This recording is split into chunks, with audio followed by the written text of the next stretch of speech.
Hello, இன்றைக்கி வாழைக்காய் chips பண்ண போகிறோம். அதுக்காக 2 வாழைக்காய் எடுத்துருக்கோம். அதுக்கு தோல் நல்லா சீவ வேண்டும்.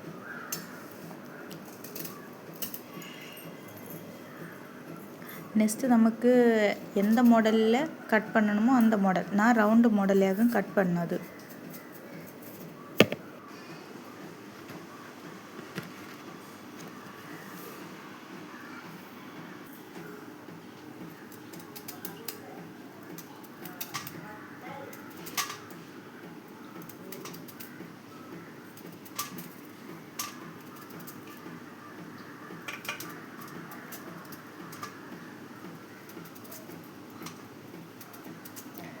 கட் பண்ண பிறகு தேவையான அளவு உப்பு போட வேண்டும்.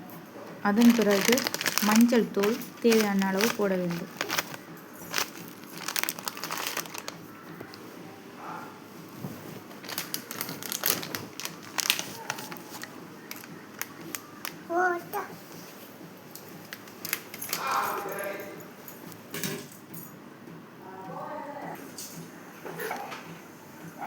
நெக்ஸ்ட்டு எண்ணெய் ஊற்ற வேண்டும்.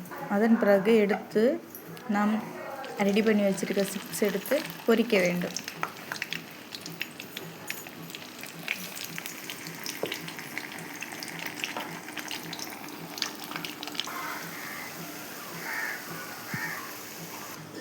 இப்போது வாழைக்காய் சிப்ஸ் ரெடி.